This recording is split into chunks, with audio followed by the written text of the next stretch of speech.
ناظرین آداب، 17 اگست 2023 مطابق 29 محرم کے اودھ نامہ وائس ایڈیشن میں آپ کا خیر مقدم ہے۔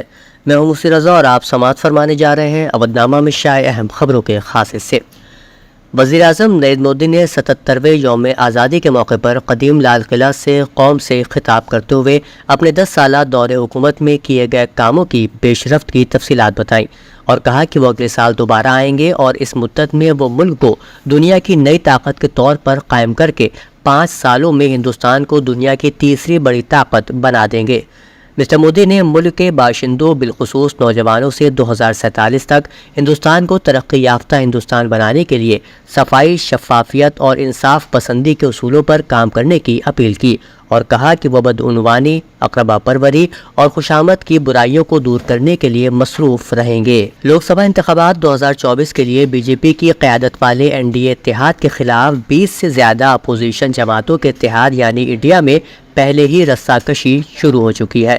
دریں اثنا بدھ کو دہلی میں کانگریس کی میٹنگ کے بعد پارٹی لیڈروں کے بیان نے کنفیوژن کی صورتحال پیدا کر دی۔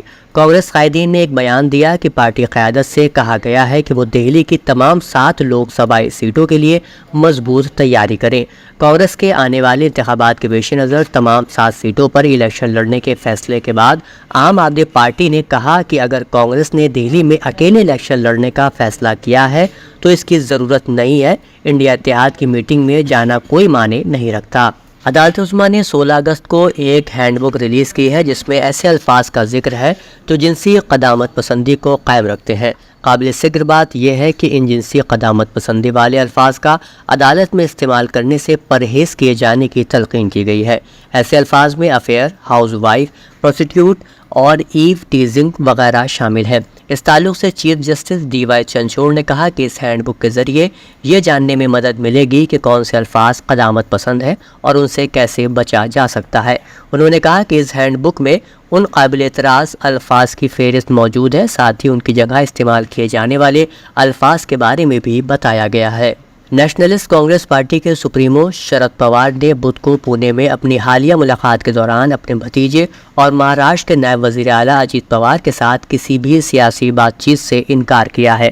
این سی پی کے سربراہ نے واضح طور پر کہا یہ صرف ایک خاندانی ملاقات تھی جس میں کوئی سیاسی بحث نہیں ہوئی۔ ہندوستان کا پروقار مشن چندریان 3 چاند کی طرف اپنے آخری مدار میں پہنچ گیا ہے۔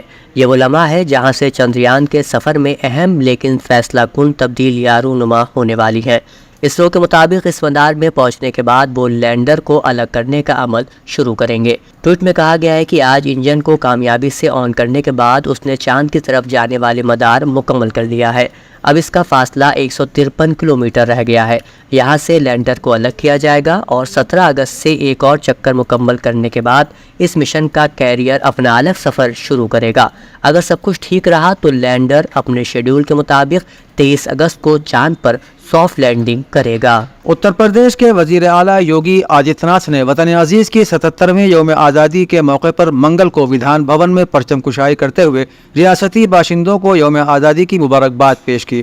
اس موقع پر انہوں نے مجاہدین آزادی کی قربانیوں کو یاد کرتے ہوئے انہیں سلام پیش کیا۔ اپنے خطاب میں مسٹر یوگی نے کہا کہ یہ آزادی کے امرت کال کا پہلا پروگرام ہے۔ وزیر اعظم نریندر مودی نے 12 مارچ 2021 کو گجرات کے سابرمتی میں آزادی کا امرت مہوتسو کا افتتاح کرتے ہوئے اسے نئے طریقے اور نئے جوش و خروش کے ساتھ انعقاد کی اپیل کی تھی۔ وزیر اعظم نے کہا کہ 75 ہفتوں کے بعد جب امرت مہوتسو کا پروگرام خاتمے کو ہے، انہوں نے اگلے 25 سالوں کے امرت کال کے لیے نئے ایکشن پلان کو ترتیب دینے کی اپیل کی۔ انہوں نے کہا کہ اگلے 25 سالوں بعد ملک اپنی آزادی کی 100 سالہ تقریب منا رہا ہوگا۔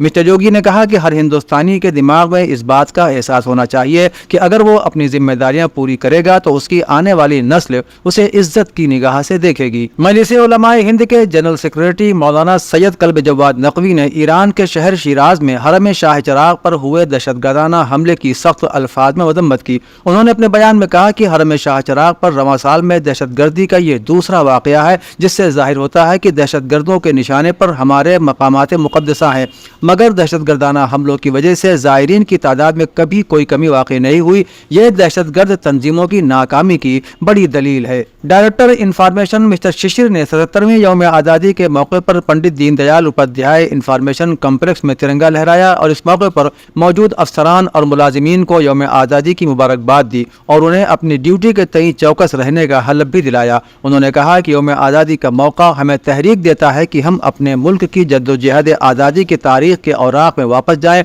और उन जाने पहचाने और नामालूम आज़ादी पसंदों को याद रखें जिनसे हमें आज़ादी मिली है। उन्होंने कहा कि हम सब आज़ादी के मतवालों को सच्ची खराज तहसीन तभी पेश कर सकेंगे। Public educational council of India के चेयरमैन और समाजी कारकुन डॉक्टर हुसैन मोहसिन जैदी के अज़ाखाना मोहसिन लैन सरफराजगंज में 25 मुहर्रम उल हराम को सालाना मजलिस अदा बर्पा हुई।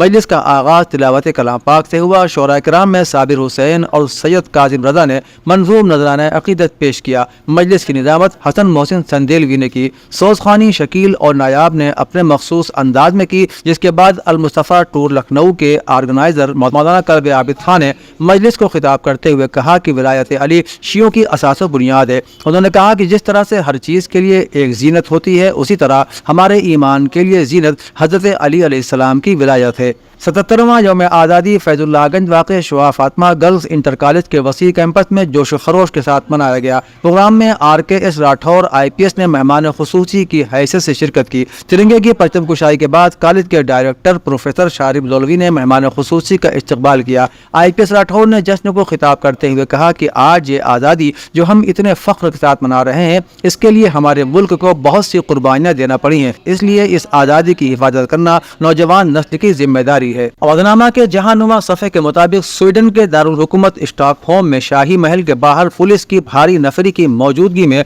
कुरान मजीद की बेहुरमती का एक और वाक़या पेश आया है। अल जज़ीरा ने रिपोर्ट किया है कि यह वाक़या चंद हफ्तों के दौरान दूसरी मरतबा पेश आया है, जहाँ 37 साला सिलवान मोमिका और 48 साला सिलवान नज्म ने कुरान पाक की बेहुरमती की है। रिपोर्ट के मुताबिक इजहार आज़ादी के कवानीन के तहत इस अमल की इजाज़त दी गई। रिपोर्ट में कहा गया है कि सिलवान मोमिका और सिलवान नज्म तवील वक्त से कुरान की बेहुरमती करने में मसरूफ है। दोनों अफराद ने 20 जुलाई को भी स्वीडन के दारुल हुकूमत में इराक के सिफारत खाने के बाहर ऐसा ही एहतजाज किया था। बांग्लादेश में जमात इस्लामी के 83 साला रहनुमा दिलावर हुसैन सईदी के जनाजे में तकरीबन 50,000 अफराद ने शिरकत की, जिनकी जेल में मौत की खबर के बाद पुरतशद्दुद मुजाहिरे शुरू हो गए थे। रिपोर्ट के मुताबिक जमात इस्लामी के 83 साला रहनुमा दिलावर हुसैन सईदी को 2013 में बांग्लादेश की अलहदगी के दौरान जंगी जराइम के इल्ज़ाम में मौत की सज़ा सुनाई गई थी। वो जमात इस्लामी बांग्लादेश के नायब सदर थे।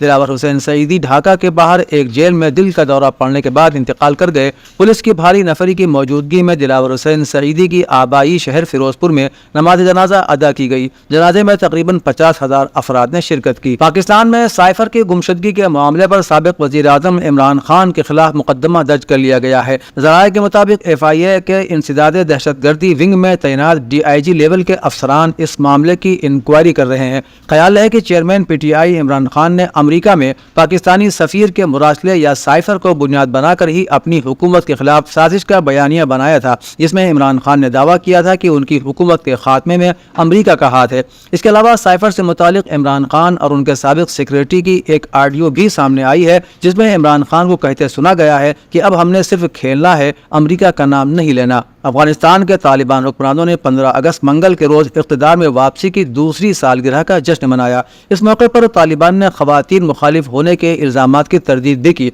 जबकि अक़वाम मुत्तहिदा ने उन पर सिनफी इम्तियाज़ बरतने का इल्ज़ाम लगाया है।